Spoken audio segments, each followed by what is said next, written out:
Before takeout and drive-thrus, there were real home-cooked meals that brought tired workers back to life. These were the dishes served after 12-hour shifts, cheap, filling, and made to last. We may have traded them for convenience, but the stories they carried are still simmering in the past. Fried bologna and eggs. It wasn't steak and eggs, but on the rough weeks, fried bologna and eggs could make you feel like you were eating something special. Bologna, thick sliced, from the cheapest package you could find, hit the skillet and curled up at the edges almost instantly, the fat sizzling out into the pan. You cracked a couple of eggs right into the grease, letting them fry up with crispy edges and runny yolks if you were lucky enough to catch them just right. The smell of salty meat and eggs filled the whole kitchen, making the walls and your clothes smell like breakfast, no matter what time of day it was. Some folks slapped the bologna and eggs between two slices of white bread and called it a sandwich. Others just forked it straight off the plate with a heavy grind of black pepper on top. It wasn't healthy. It wasn't refined. But fried bologna and eggs was fast, filling, and cost next to nothing, exactly what you needed when money was tight and the day had already worn you thin. Salisbury steak with mushroom gravy. It was the closest thing most families got to steak, and nobody minded one bit.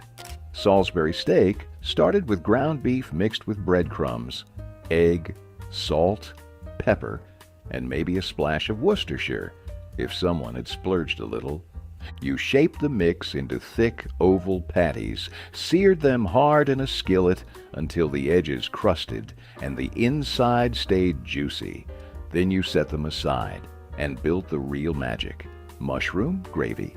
A handful of sliced mushrooms and a chopped onion sizzled in the fat left behind. A quick dusting of flour, a slow pour of broth, and suddenly the skillet was bubbling with a rich, savory sauce that smelled like it cost a whole lot more than it did. The patties went back into the pan, soaking up every drop of flavor while the gravy thickened. Spoon it over a scoop of mashed potatoes, boxed or scratch, it didn't matter, and you had yourself a meal that made a Tuesday night feel almost like Sunday. Salisbury steak wasn't about luxury. It was about tricking the world into thinking you had a little more than you did, and pulling it off so well nobody questioned it. Pinto beans and cornbread. You didn't need a recipe to make it. You just needed a pot, a bag of dry pinto beans, and the patience to let them cook slow and steady. Pinto beans weren't fancy, but they had something better: body, flavor, and the kind of stick-to-your-bones heartiness that kept you standing through long days. The beans simmered for hours, with nothing more than a hunk of salt pork or a ham bone, if you were lucky. If not, just salt and water and the slow magic of heat. Toward the end, some folks threw in a chopped onion or a sprinkle of black pepper, but the beans didn't need much dressing up. The real partner came out of the oven: hot cornbread, crumbly and golden, sometimes sweet, sometimes plain, depending on what your mama taught you. You tore off a chunk, piled beans high on top, and ate until the plate was clean. Pinto beans and cornbread wasn't just dinner. It was tradition, grit, and survival, all rolled into one bowl. It didn't make a fuss. It just made sure you were ready for tomorrow. Egg drop soup with leftover vegetables. It wasn't a feast. It wasn't even much of a meal. But when the cupboard was down to scraps, egg drop soup kept you going. You boiled a pot of thin broth, chicken if you had a leftover carcass, water with a bouillon cube if you didn't. Leftover vegetables got chopped rough and thrown in: wilted celery, a stray carrot, a handful of peas. Nothing went to waste. When the broth was boiling hard, you cracked an egg into a bowl, whisked it with a fork, and poured it slowly into the pot in a thin stream, stirring gently to create wisps of soft cooked egg floating like torn ribbons in the soup. A little salt, a crack of pepper, maybe a splash of soy sauce if there was some forgotten bottle in the back of the pantry. It wasn't fancy, but it was hot. It was nourishing enough to put something warm in your belly when there wasn't much else coming. Egg drop soup wasn't about flavor fireworks. It was about stretching one egg, 1 cup of broth, and a handful of scraps into something that tasted just enough like hope. Creamed tuna on egg noodles. It wasn't pretty, but it was the kind of meal that got you through the lean weeks. Creamed tuna on egg noodles started with a simple roux. Melted butter in a pan, a spoonful of flour whisked in, and a slow pour of milk until the whole thing thickened into a glossy white sauce. Then came the tuna, canned, flaky, briny, stirred right in with a heavy shake of salt and black pepper. Some folks tossed in a handful of frozen peas for color and sweetness. Others just let the noodles do the heavy lifting.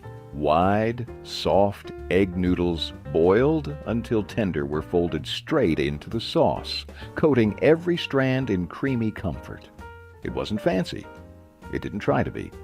It was depression-proof, pantry-born cooking, made to stretch $1 without tasting like desperation. Kids liked it because it was mild and easy to chew. Grown-ups liked it because it filled the table and the stomach at the same time. When the fridge was bare but the pantry still had a few cans hiding in the back, creamed tuna on egg noodles was the ace up every working family's sleeve. Potato cakes with onion. It started with yesterday's mashed potatoes, the cold, stiff kind that nobody wanted to eat straight from the icebox.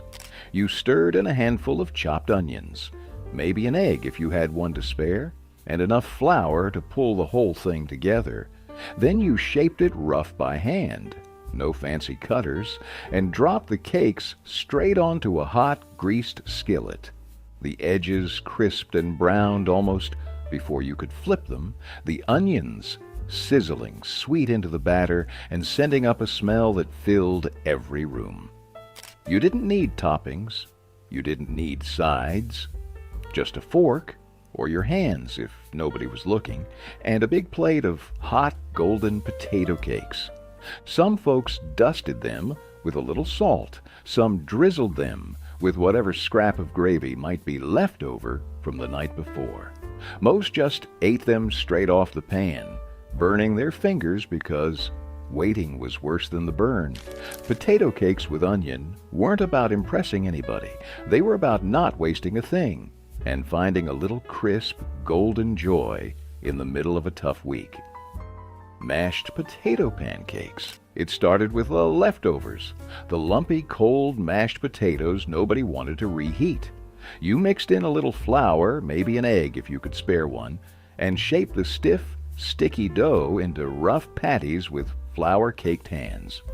Into a hot, greased skillet they went, sizzling and sputtering as the outsides crisped to a deep golden brown, while the insides stayed soft, almost creamy. You didn't need anything else. Maybe a little salt and pepper on top.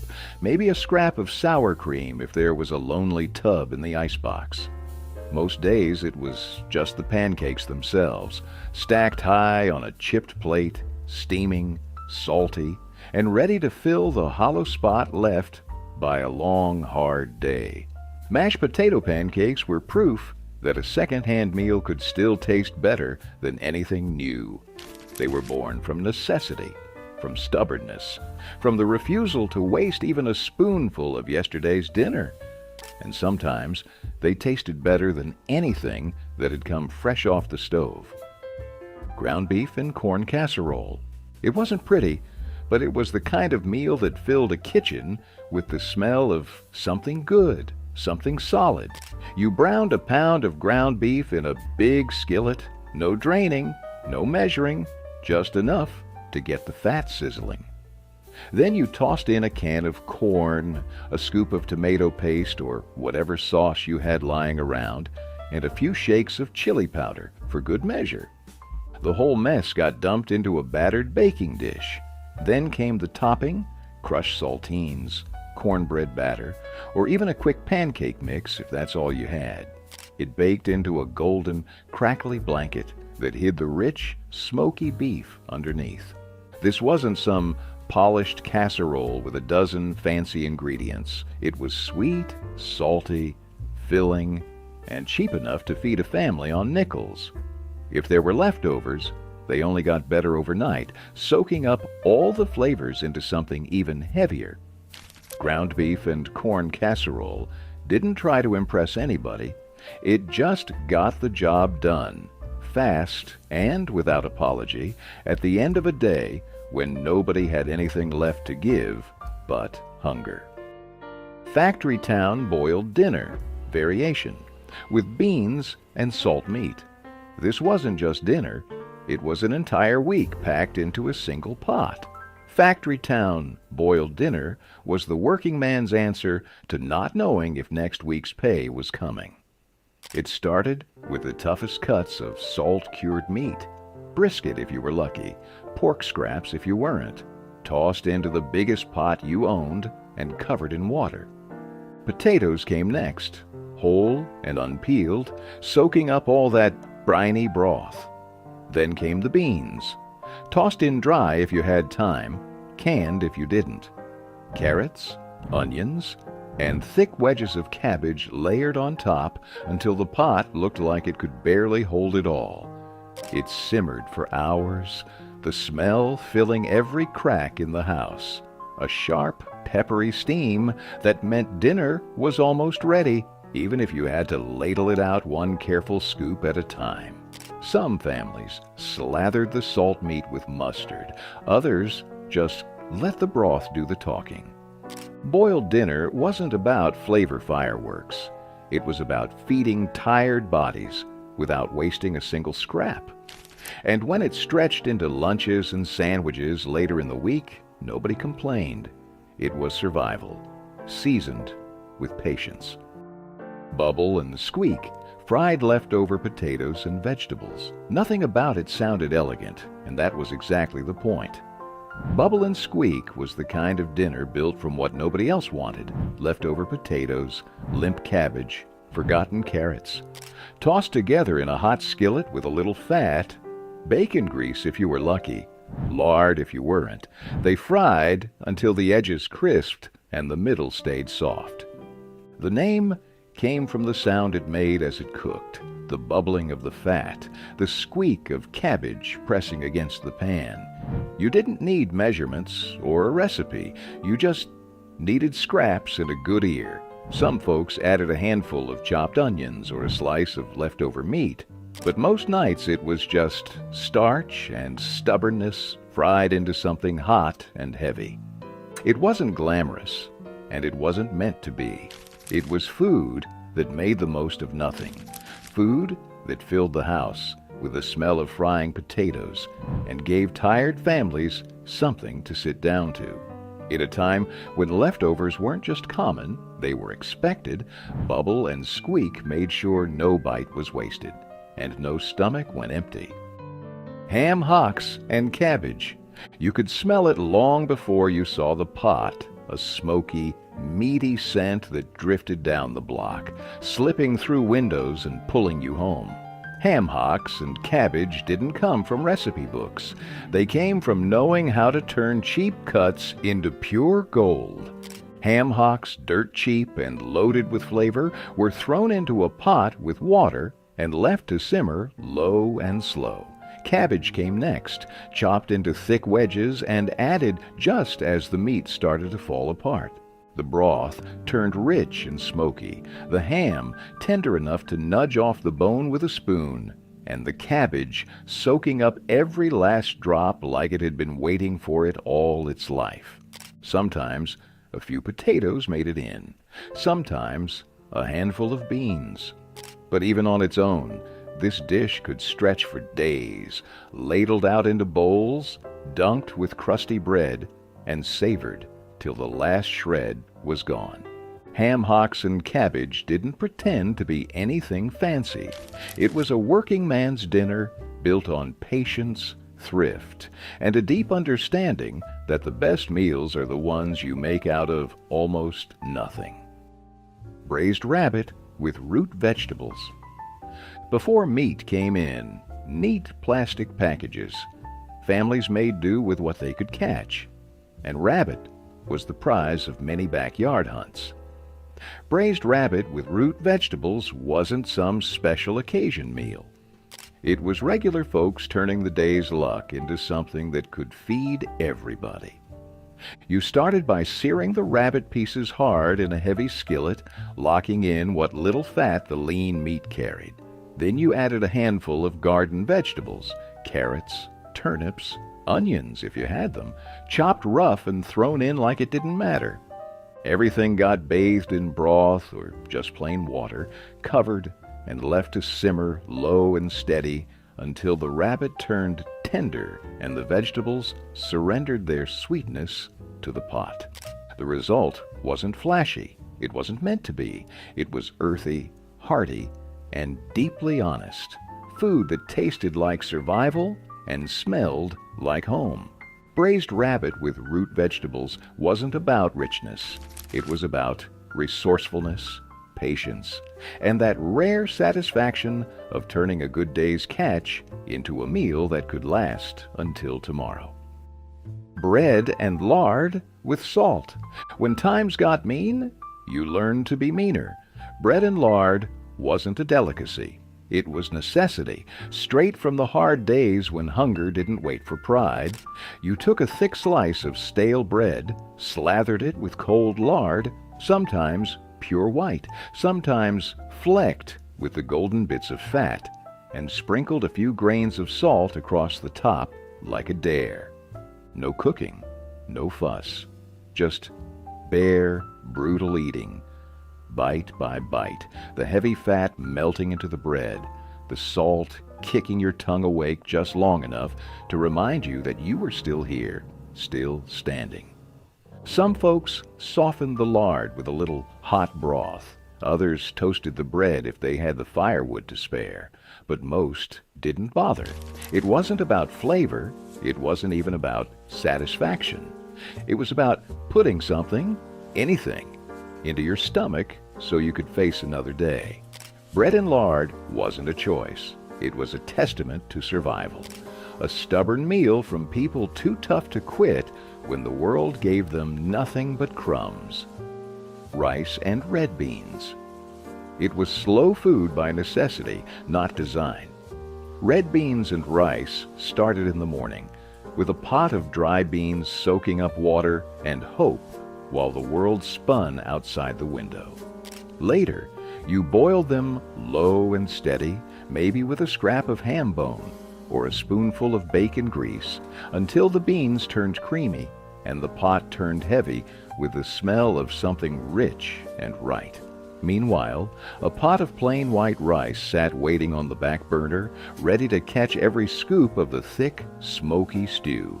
Salt, pepper, and whatever seasoning you could scrap together filled the gaps. Sometimes a little hot sauce for those who needed more fire. Rice and red beans didn't need sides. They didn't need decoration. They just needed a bowl and a spoon and someone who understood that filling your stomach mattered more than fancy presentation. In homes where Sunday stretched into Monday, and there wasn't always enough to go around, red beans and rice made sure there was still something hot and ready on the stove. Pork neck bones and rice gravy. It wasn't the prettiest cut, but it had heart, and for working families, that was all that mattered. Pork neck bones were cheap, plentiful, and packed with flavor if you knew how to treat them right. First came the browning, tossing the bony pieces into hot oil until the kitchen filled with the smell of fat and meat turning golden. Then you threw in chopped onions, scraping up every dark, sticky bit from the bottom of the pan before drowning it all in water or broth and letting it simmer slow and low. Over hours, the meat softened and loosened from the bones, and the liquid thickened into a rich, silky gravy that clung to everything it touched. poured over a mountain of hot, fluffy rice, that pork neck bone gravy wasn't just dinner, it was a celebration. Some added a side of canned greens, others just a slice of white bread to sop up the extra sauce. Pork neck bones and rice taught you that flavor isn't about price. It's about patience, about pulling every last bit of good out of what you have, and about never letting a scrap go to waste. Milk toast, bread, milk, butter. It doesn't get humbler than this.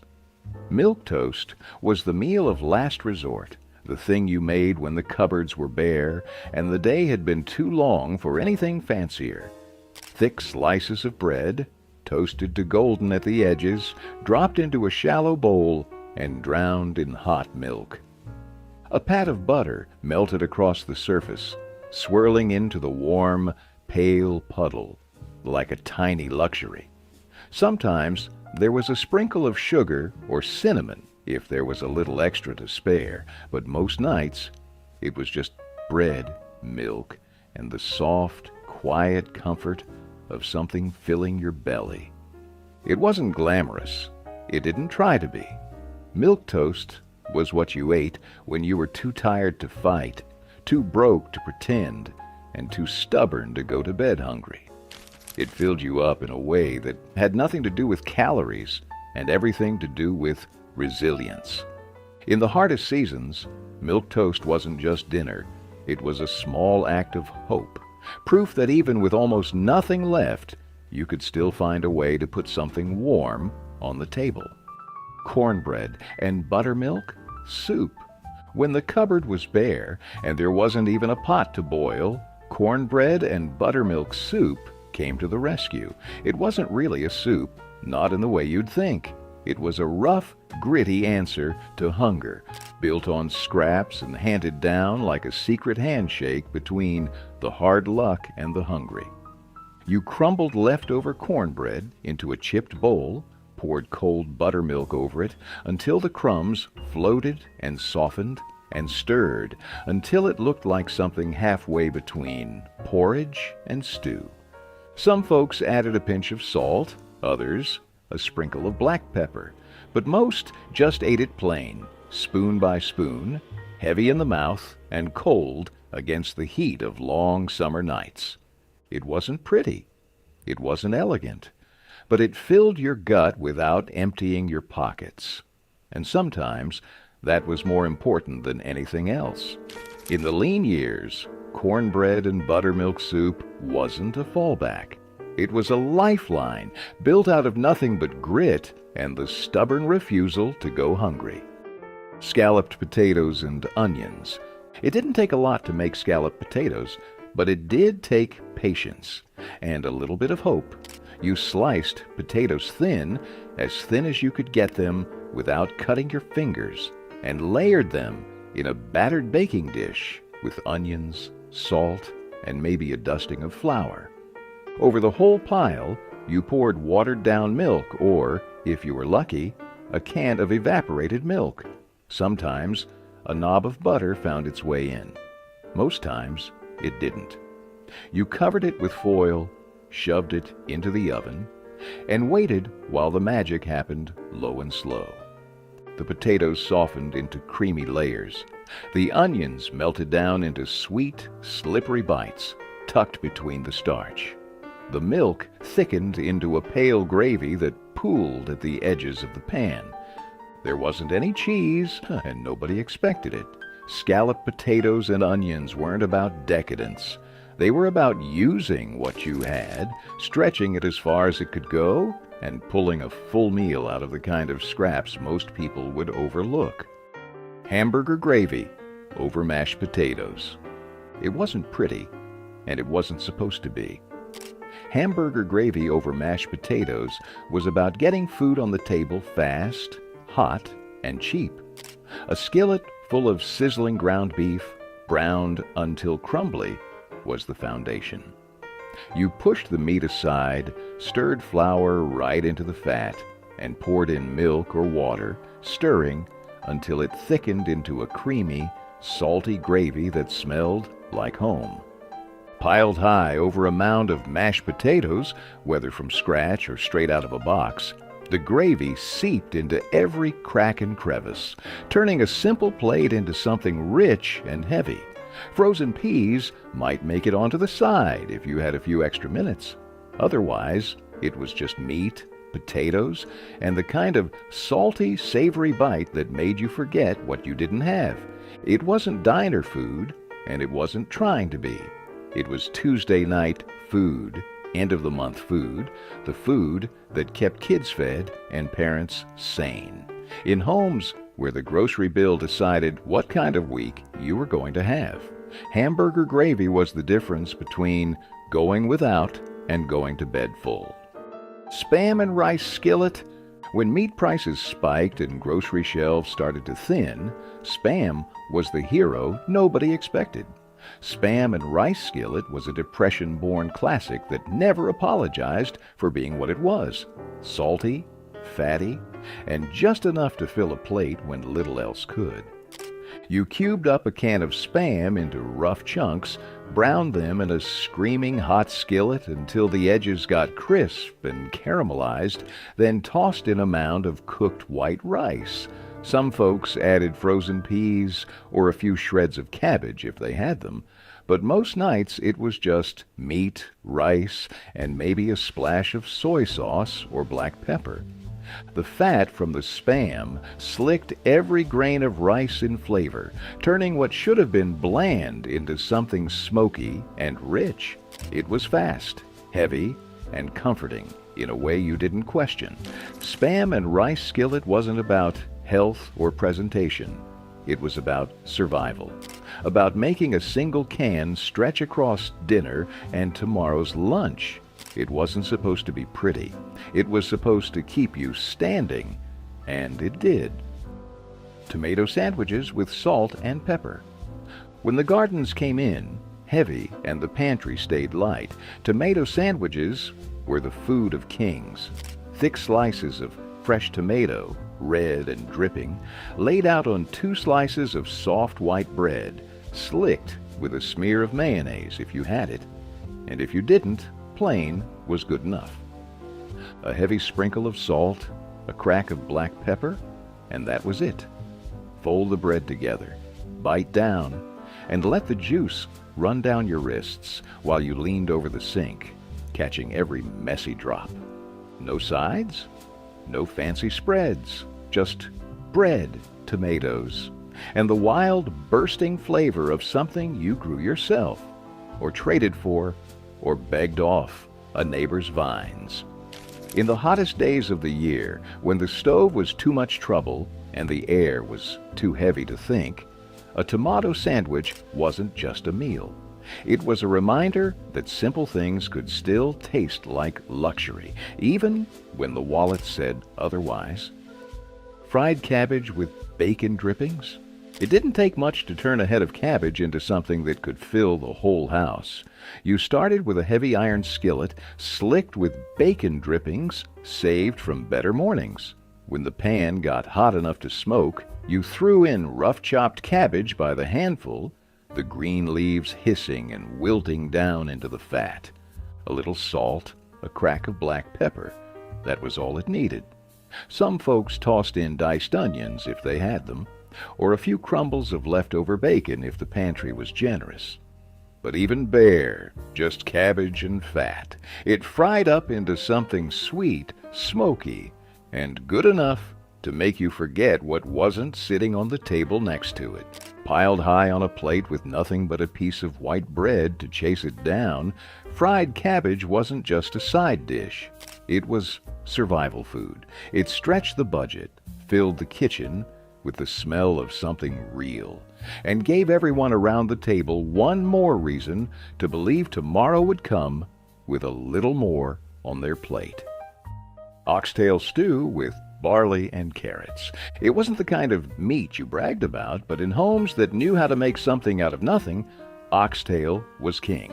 You started by browning the tough, bony pieces in a heavy pot until the kitchen filled with a deep, savory smell that meant dinner was happening. Onions, Garlic and rough-chopped carrots went in next, picking up all the brown bits left behind. A scoop of barley followed, heavy and reliable, and then enough broth to cover the whole mess. Then you waited. Hours, usually. Long enough for the oxtail to soften into tender, rich ribbons of meat. Long enough for the barley to thicken the broth into something closer to a meal than a soup. Some folks threw in a bay leaf or a splash of vinegar. Most just let it simmer and trusted the heat to work its magic. It wasn't fancy, it wasn't fast, but when you ladled that stew into a chipped bowl and tore off a hunk of bread to chase it down, it was everything. It fed you, it warmed you, and it made sure nothing, not even the scraps, went to waste.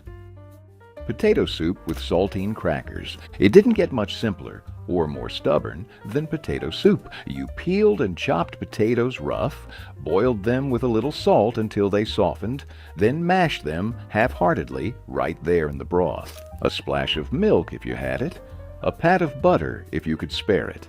Otherwise, just water and starch and the quiet satisfaction of knowing there'd be something hot in every bowl. Saltines sat in a chipped tin on the counter. You crushed them over the soup, letting them melt into the broth, thickening it just enough to feel heavy on the spoon. It wasn't gourmet. It wasn't even fancy enough to pretend, but it filled your belly, warmed your hands, and reminded you that even when the cupboards were thin, dinner still showed up if you worked for it. Slow-cooked beef heart stew. It wasn't the cut anyone wanted, but in lean times, beef heart was a gift. Lean, dense, and packed with flavor. If you knew what you were doing, it needed careful hands and a lot of patience. You trimmed it slow, slicing away anything tough or stringy, then browned it hard in a heavy pot until the whole kitchen smelled like something real. Broth or water came next, enough to just cover, maybe with a splash of vinegar or a couple bay leaves to help tenderize the stubborn muscle. Low heat and long hours were the secret. Left to simmer all day, the heart softened, giving up its toughness and taking on a richness that didn't taste like anything else. Carrots and parsnips went in near the end, adding sweetness and body to the stew. It wasn't glamorous. It wasn't supposed to be.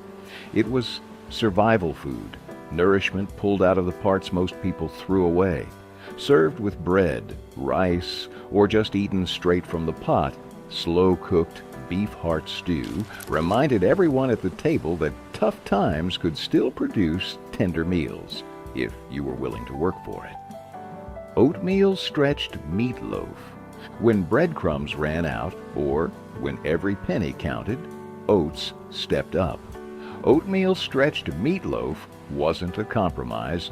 It was a survival strategy, one that turned a single pound of ground beef into a meal big enough to feed a small army. You started with raw oats, dumped straight into the meat along with a cracked egg, a splash of milk, and a heavy pinch of salt and pepper. Maybe some chopped onions if you had them. The oats soaked up every drop of fat and flavor, binding the loaf together, while adding a chew and heartiness that no breadcrumbs could match. Shaped into a pan, smeared with a thick layer of ketchup, and baked until the top caramelized into a sticky sweet crust, oatmeal meatloaf came out humble but mighty. It sliced thick and held together on the plate, served with canned green beans or mashed potatoes, whatever you had on hand. It wasn't fancy, but it was filling. It was dependable, and in a world that gave nothing away for free, oatmeal stretched meatloaf gave you just enough to keep fighting. Buttered noodles with cracked black pepper. Sometimes the best meals came from the bottom of the pantry and the last stick of butter. Buttered noodles with cracked black pepper were pure, simple magic for nights when dinner needed to happen fast and cheap. You boiled egg noodles or spaghetti, whatever you could find, until just tender, drained them, and dropped in a fat slab of butter while the steam was still rising. Tossed and tumbled in the pot, the noodles turned glossy and rich, soaking up every drop. Then came the black pepper, cracked fresh if you had it, shaken from a battered tin if you didn't, scattered over the noodles like confetti. Some folks threw in a pinch of salt, maybe a dusting of cheese if they were lucky, but most just let the butter and pepper do the talking.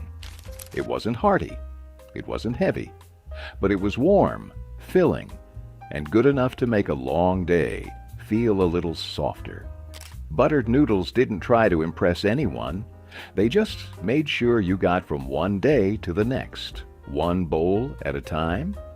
Breaded veal cutlets with instant mashed potatoes. For a few minutes, you could almost pretend it was payday. Breaded veal cutlets were thin, quick, and just fancy enough to feel like you were celebrating something, even if you weren't.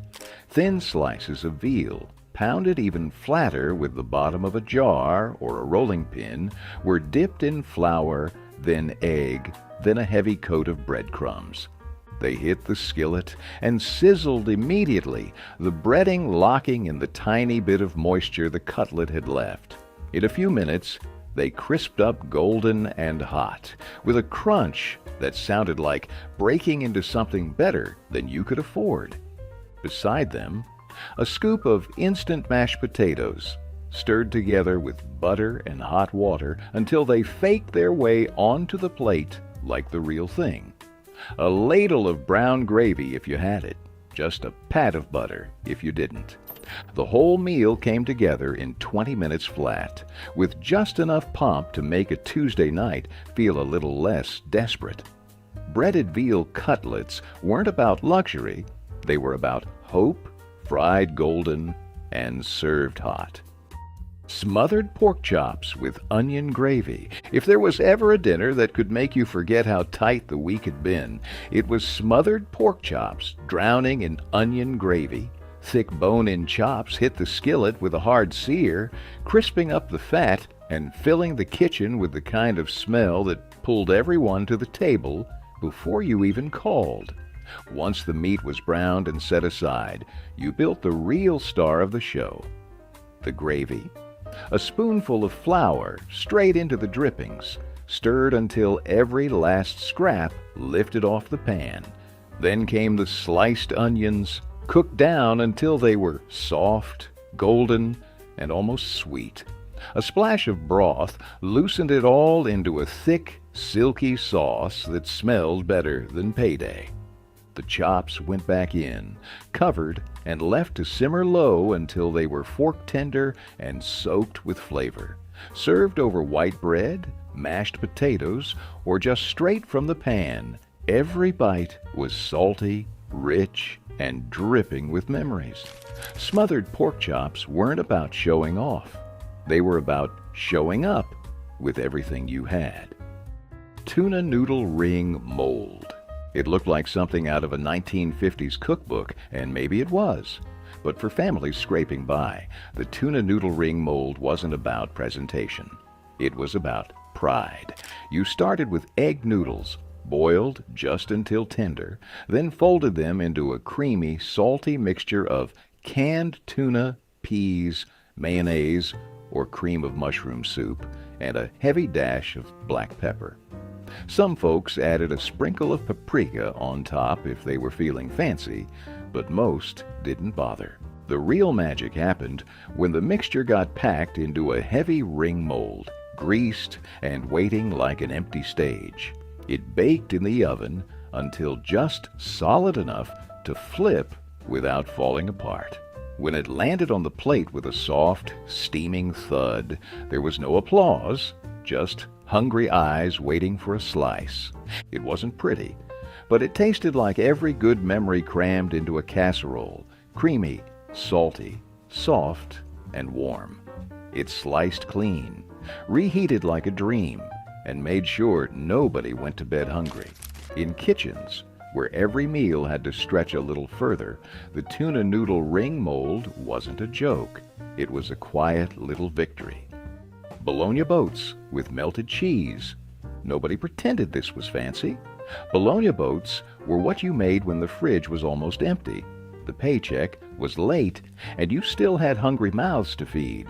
Thick slices of bologna, laid out on a battered baking sheet, curled up at the edges as the oven heat hit them, forming little bowls just begging to be filled.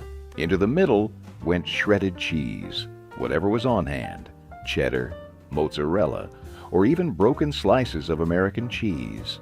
Some folks added a pinch of crushed saltines on top for a little crunch. Others left it simple and greasy. They baked until the bologna crisped at the edges and the cheese bubbled into little golden puddles.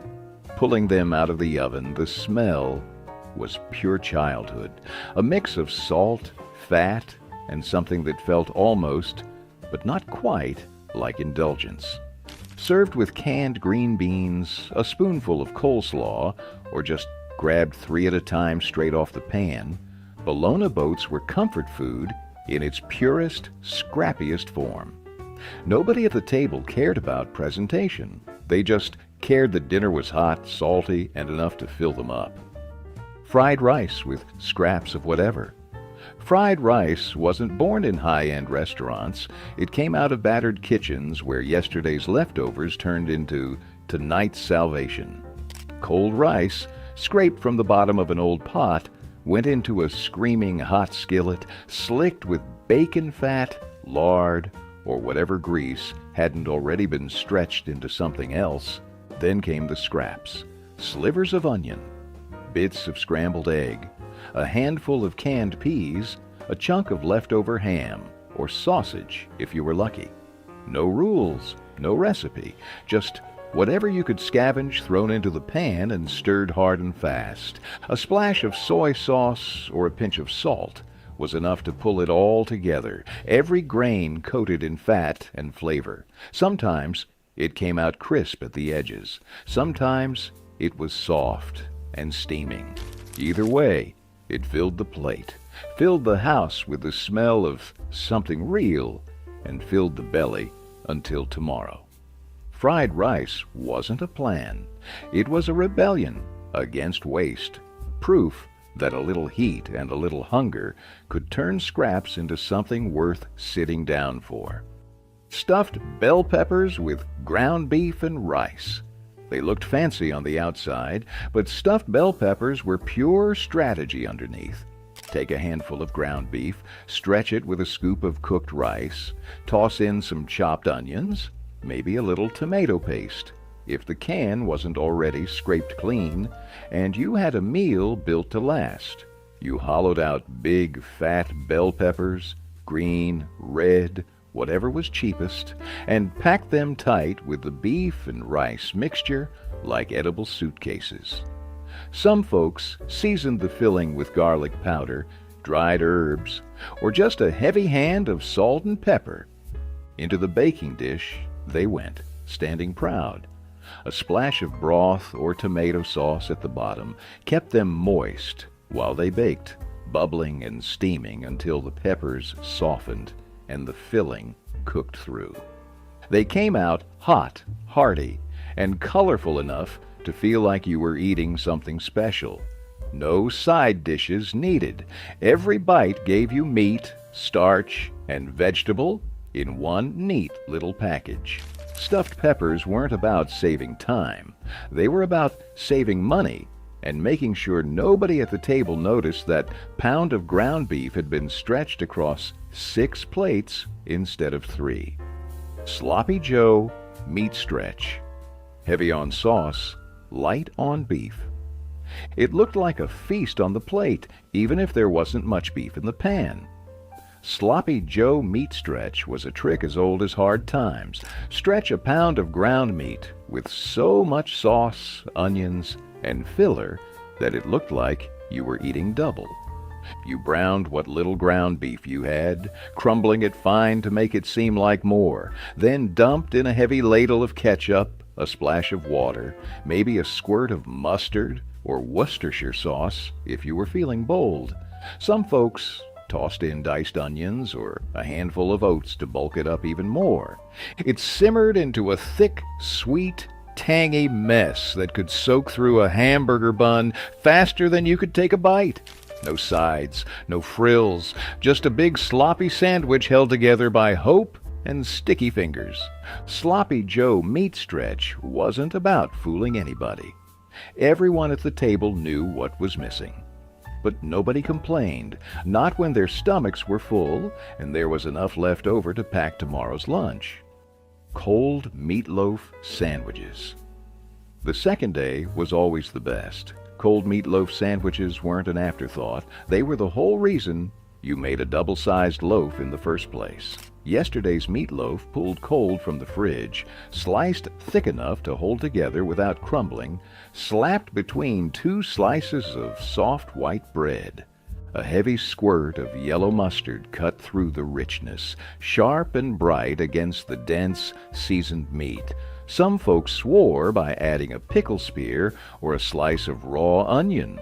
Others kept it simple, just bread, meat, and a memory of last night's dinner. No heating, no pan, no fuss. Just grab it, wrap it in wax paper if you were fancy, and head out the door. It was the lunch of factory workers, mechanics, and anyone who didn't have time to waste standing over a stove. The fat in the loaf firmed up overnight. The seasoning settled deeper. And somehow the sandwich always tasted even better than the hot meal ever did. Cold meatloaf sandwiches were proof that sometimes the leftovers were the real prize, and that the best meals didn't always come out of a hot oven. Canned tamale pie with cornbread crust. It didn't come from a fancy recipe card. It came straight from the pantry, thrown together from whatever cans hadn't been opened yet. Canned tamale pie was the kind of working man's dinner that smelled like it took all day to make, but came together in under an hour. You browned a pound of ground beef, stirred in a can of corn, a can of tomatoes or tomato sauce, and maybe a can of beans if you had one. A heavy shake of chili powder or cumin turned it from scraps into something that smelled like Sunday supper. The real magic was the cornbread. Mixed from a box and poured right on top, it baked into a golden, fluffy blanket, while the beefy filling bubbled up around the edges. When it came out of the oven, you didn't wait long, just grabbed a big spoon and dug straight in. Every bite was rich, smoky, and sweet from the corn, packed with enough meat and starch to keep you full till tomorrow. It wasn't about presentation, it was about filling plates without emptying wallets. Canned tamale pie proved you didn't need much to eat like a king, just a can opener and a little imagination. Blood gravy over biscuits. It sounds brutal, and it was.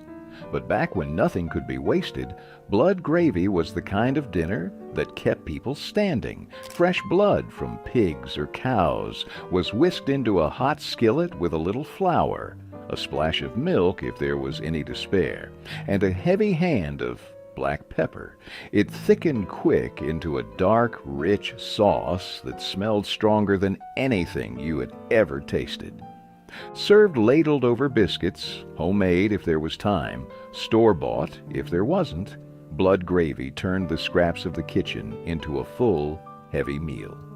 It wasn't fancy, and it sure wasn't delicate. It was iron-rich, packed with body, and it stuck to your ribs like it meant it. For folks living paycheck to paycheck, or not even that, it was a miracle in a pan. Some families seasoned it with sage or onion. Others kept it bare bones and let the richness speak for itself. It wasn't for picky eaters, but it filled the house with the smell of survival. Blood gravy didn't pretend to be pretty.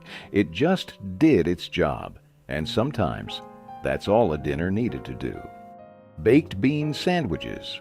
You didn't need a steak when you had baked bean sandwiches, just a can of beans, a loaf of soft white bread, and the stubborn kind of hunger that made anything taste good. The beans, sweet, smoky, and sticky, got warmed in a pot if you had the time, straight from the can if you didn't. You spooned a thick heap onto a slice of bread, let the sauce soak into the soft crumb, and capped it with another slice before everything slid apart. It wasn't neat, it wasn't fancy.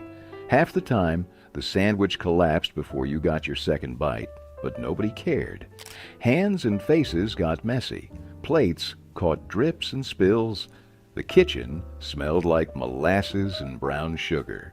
And if you closed your eyes, you could almost pretend you were eating something decadent. Baked bean sandwiches were about more than just calories. They were about making do, finding a little sweetness when the world didn't offer much, and laughing around a table held together more by hope than by wood. Chipped beef on toast. SOS. On a shingle. It wasn't polite to say what it really was, but everyone knew the nickname SOS. It stood for on a shingle, and it fed generations of soldiers, factory workers, and hungry kids who needed something fast, salty, and heavy. You started with chipped dried beef, thin slices pulled from a jar or a little vacuum-sealed pouch, tossed into a hot skillet with melted butter. Then you stirred in a spoonful of flour, made a quick roux, and poured in milk until a thick, creamy gravy came together, spotted with bites of salty beef. Meanwhile, you toasted whatever bread you could get your hands on. Cheap white bread was the classic, but anything that could hold gravy would do. The whole sloppy mess was ladled over the toast, soaking into every corner until the bread nearly disappeared under the weight. It wasn't fancy, and it wasn't delicate.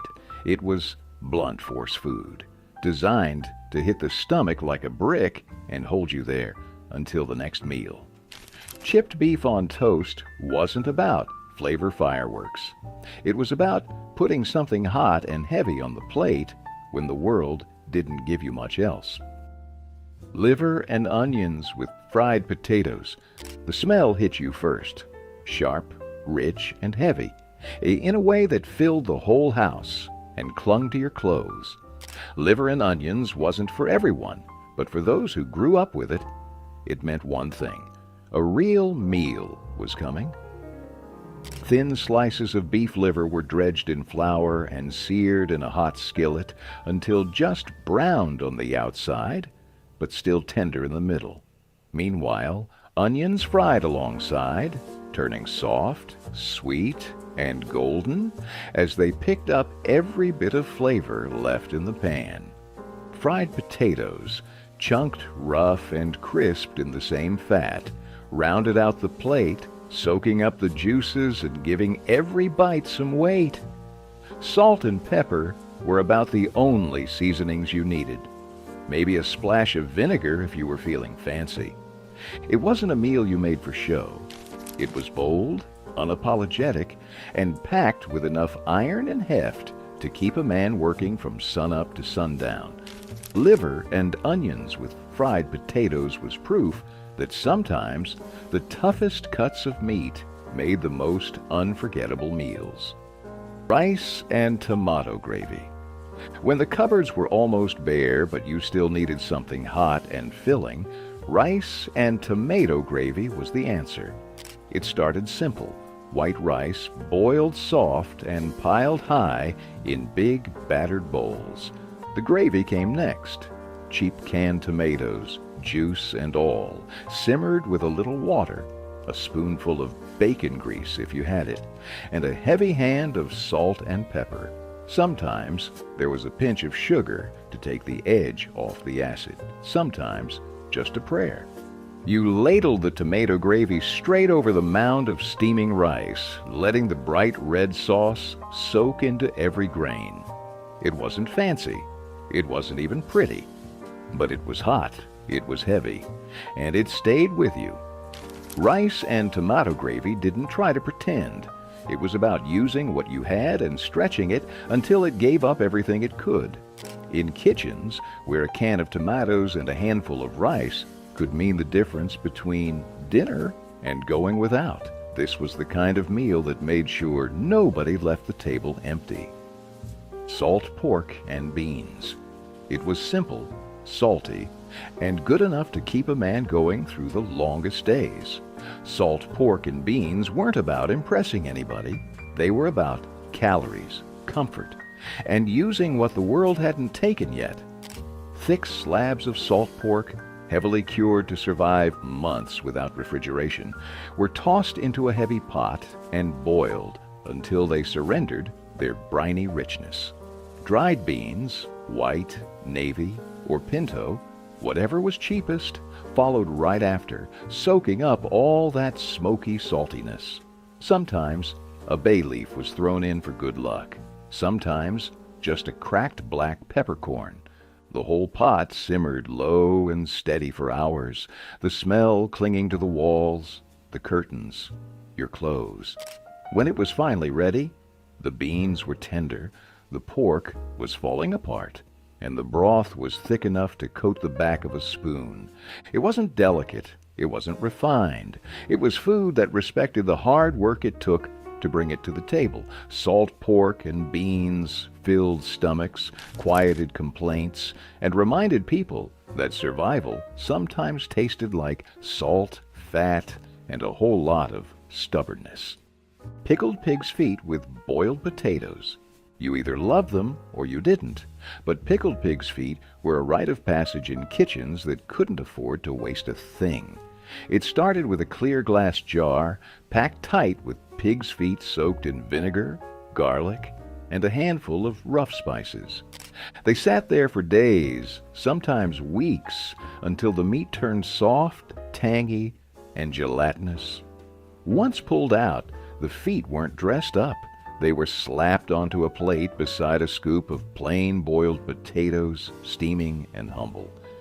You didn't eat pickled pig's feet because you wanted fine dining.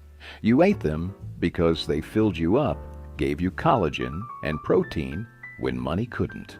The vinegar cut through the richness, and the potatoes smoothed it out, balancing salty, sour, and starchy into something weirdly comforting.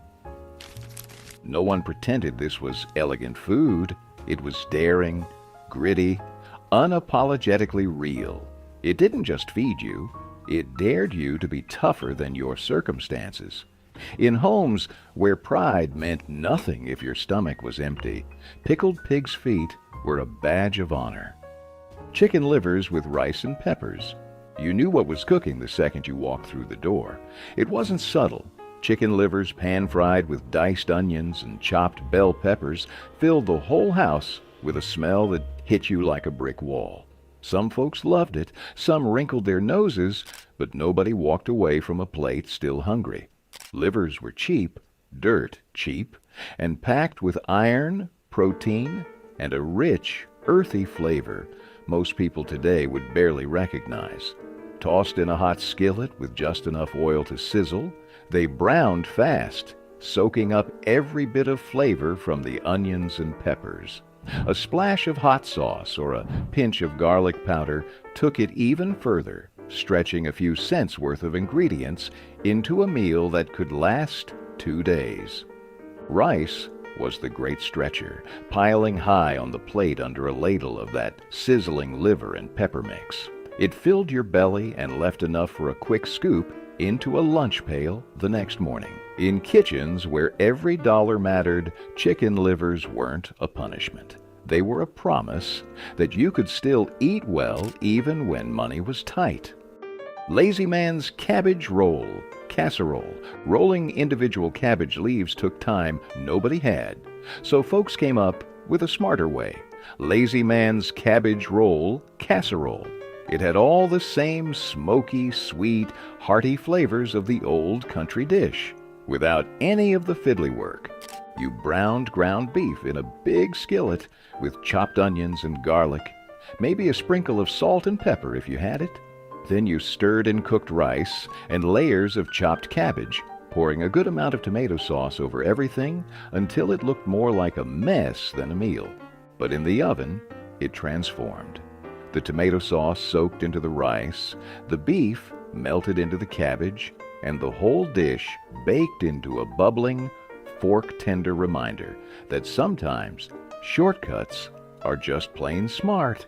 It came out steamy and hearty, smelling like Sunday dinner even when it was slapped together on a Wednesday night. Some folks added a splash of vinegar for tang, or a dollop of sour cream on top if payday had been good. Lazy Man's cabbage roll casserole wasn't about cutting corners. It was about keeping dinner alive without losing your mind. Rice pudding dinner, sweet and filling.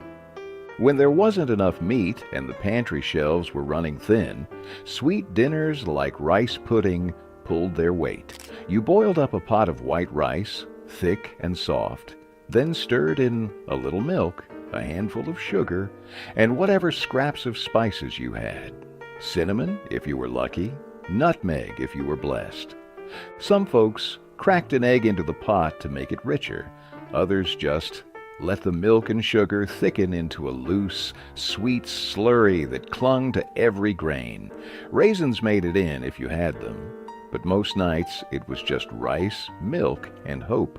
Spoon it hot into deep bowls, steaming and fragrant, and you had something that filled you up fast, even if it wasn't what you really wanted. It was warm, it was heavy, and it stayed with you through the night.